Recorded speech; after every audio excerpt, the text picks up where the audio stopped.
গ্রামে বর্ষাকাল মানেই মাছ ধরার মৌসুম। তো দেখুন আমি কি মাছ পেয়েছি, পুরো ভিডিওটি দেখলে বুঝতে পারবেন। হ্যালো গাইস, আসসালামু আলাইকুম। আজকে আমরা মাছ ধরবো। তো দুইটা বাইট পাচ্ছিলাম। অনেকে চাই বলে এই চাই দেওয়া ছোটো ছোটো মাছ ধরা হয়।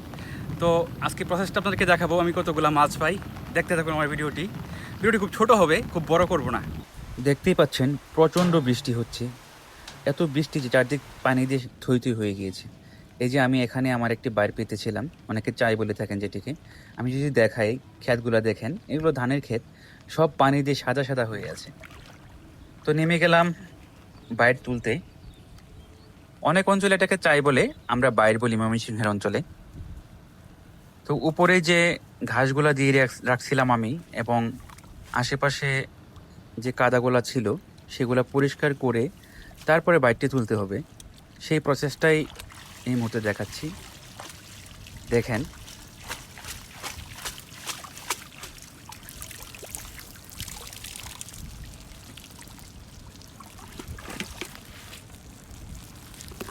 তো আপনারা দেখতেই পাচ্ছেন অনেকগুলা মলা মাছ কিন্তু আমি পেয়েছি। পুরো বাইকটা প্রায় ভরিয়ে গিয়েছিল। ছোট একটা বালতি ছিল আমার, এই বালতিটা প্রায় অর্ধেক হয়ে গিয়েছিল। আমি মূলত দুইটি বাইক পেতেছি, আরেকটি বাইক সামনে আছে, সেটিও তুলবো, আপনাদেরকে দেখাবো।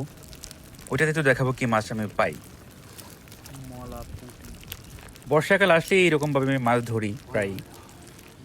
তো নিয়ে আসলাম আরেকটি বাইরের কাছে, সেম প্রসেস। এই কাদাগুলো এখন সরাবো, আর উপরে যেগুলো দেখতে পাচ্ছেন এগুলা সরাই দিলাম। আমি চেক করতেছিলাম যে কি মাছ বাচ্ছে।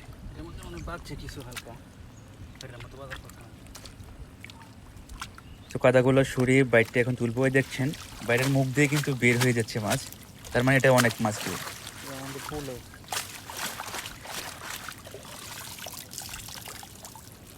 গাইস দেখেন দেখেন, এটা তো পরিমাণ এটা ছোট তো শুধু মাছ। পুঁটি, অনেকগুলো পুঁটি বেঁধেছে।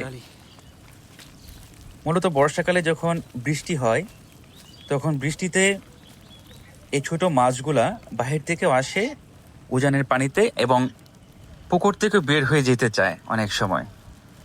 সেই ক্ষেত্রে আমি যখন বাইর পাতি ক্ষেতের আইলে, তখন এই মাছগুলো আমি পাই। তো মোটামুটি আমি যতটুকু পেয়েছি মিনিমাম 4 কেজি মাছ হবে এখানে। এই ফ্রেশ মলা মাছ, পুঁটি মাছ, এগুলো আসলে খুবই মজার মাছ হয়। এই ফ্রেশ খাওয়ার মজাই আলাদা। মাছ খাওয়ার চেয়ে আসলে ধরাতেই মজা বেশি, আমার যেটা মনে হয়। যারা যারা মাছ ধরেছেন এইভাবে, তারা আমাকে জানাবেন। ভালো থাকবেন সবাই, আসসালামু আলাইকুম।